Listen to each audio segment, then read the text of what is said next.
We're talking about self-mastery and endless success. Beyond just survival. You're not here to just survive. Please stop saying that. Please stop thinking that way. It's not the way that you were designed. That's not what you were designed for. So once you know who you are and know where you are, you say, Steve, well, now what do I do? Now what?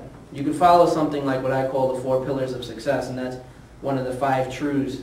For those of you not familiar with the 5 truths, I'm sure it's in the archive radio show. I just did one a few weeks ago, I think. So you can check that out. Also, it's written on the site.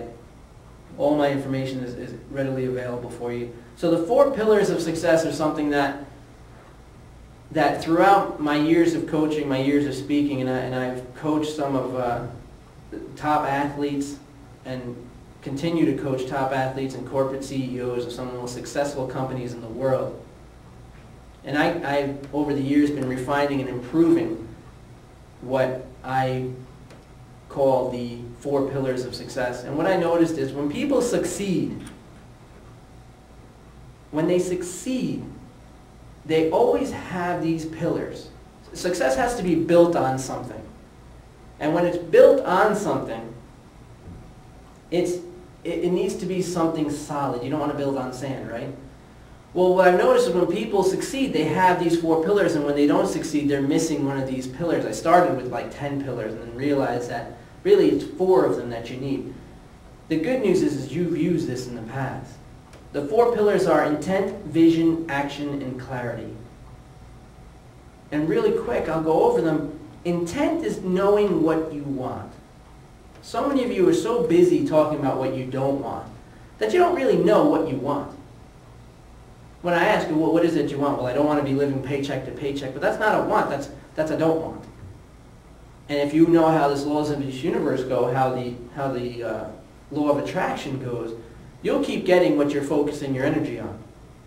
So when you say, I don't want to be living paycheck to paycheck, you're actually attracting living paycheck to paycheck.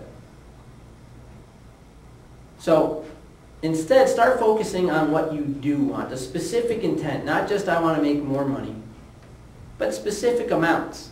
Because really, if you say I want to make more money and you make $20 more in the year, then you made more money and it's a success, but you wouldn't be happy with that. So a specific amount. Then you have your vision. Vision's really important. Do you know most people can't really visualize their dream house, their dream home, or their dream job? They don't really visualize it. And what's important to note is that recent studies show that they've actually had athletes have really intense visualizations, and they hooked them up to these machines and realized that the athletes, the brain and the physiology couldn't tell the difference from when they were visualizing it intensely or when they were actually doing it. So when you visualize something in an intense manner, you keep quiet and knock everything out and just think about and visualize what it is you want to do. When you visualize it, you actually take it from the realm of a dream into a realm of reality. And here you have this reality. Suddenly it's real to you. And when it's real to you, if you know how agreement with reality works, when it's real to you, you'll start seeing things that validate that agreement with reality. That's why vision is so important. So you have intent, you have your vision, then you need to take action. This is vital. This is the key that's kept out of so many motivational stories and so many bestsellers out there. Action. It's hard work, folks. It's absolutely hard work. Don't listen to anybody that tells you that it's not. Do not listen. You cannot just sit and have intent and sit and have vision and not take action and achieve. You cannot do it. I promise you, you cannot. You have to take action. People, when I talk about this, people always bring, well, isn't it interesting how Jim Carrey wrote himself a check for, I forgot how much, let's say $10 million, and he was a kid, and he wrote himself a check for $10 million, and then sooner or later he got that check. Isn't that amazing? No, what's amazing is the part of the story you've omitted.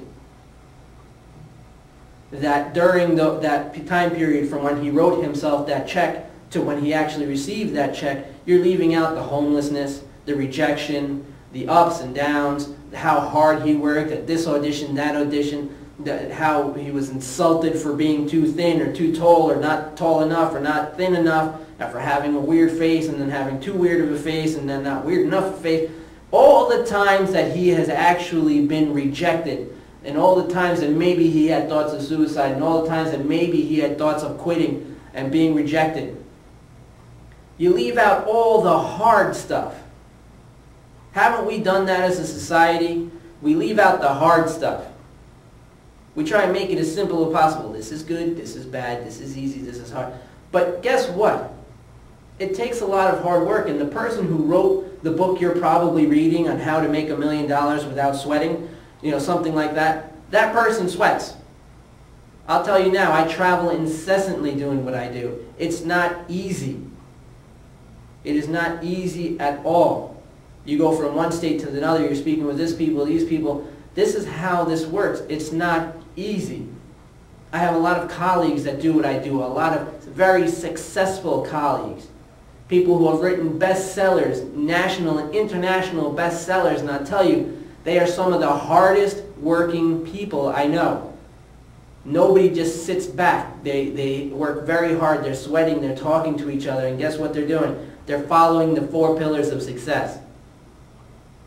That's right, when you see a CEO of these companies that you may hear of, and these companies making billions of dollars, and you read these CEOs getting $42 million bonuses and $65 million bonuses, at some point they started following the 4 pillars of success, and I know this because I've spoken with them. They've called me and we've gone over this, and many of them are my clients. So you have your intent, you have your vision, you take action. There's 2 parts to taking action. The first part is by writing it down. You have to create this blueprint. I'm telling you, if you don't write it down, you might as well just blow out a birthday cake. It's just as effective. You have to write down your plan of action. The second part of action is to actually now get up off the couch, get up and go do it. The physical action of it. And the last pillar is clarity. You don't know how many goals, how many resolutions have fallen victim of a poor clarity. Not having clarity for what you're doing. Not being able to maintain and hold that vision. Not being able to maintain and hold your determination because you can't see it anymore. You have to maintain your clarity. And how do you do that?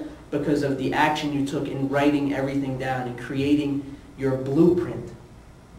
When there's a major construction project somewhere and they want it to be successful because they're pouring millions of dollars into it, they follow the 4 pillars. They have an intent, a specific intent to build a specific building. Their vision is so clear that they're able to share that intent in the blueprints. When they take the action, they write up the blueprints, they have their plan of action, and then guess what? They get their workers and they physically start building this building, right? And how do they maintain their clarity all along, no matter what happens? They're able to refer to the blueprints. They check up on this stuff. And that's how they're able to maintain their focus, their clarity, their intent is clear, and they continue action. And what happens at the end? Success. You cannot fail when you follow the 4 pillars of success, and you've used it before. You use it every single time you go to the grocery store. You have a specific intent. Not just I want groceries, a specific intent. I need milk, eggs, so-and-so. Then vision, it's real to you because you've done it before, and you take action. You make out your list, right? Because it would be silly to go to the store without a list. So you make out your list. The second part of action, you get in your car and you go. And how do you maintain clarity when you're at the store? By looking at your list and checking it off one by one. And guess what happens? Success. It can't fail. Why would you do it for going to the grocery store and not for your life goals? It's okay that you haven't done it before. Today's a new day. You're listening to Empowered Living Life, the Truth in Being Free. I'm your host, Steve Maraboli. We'll be right back.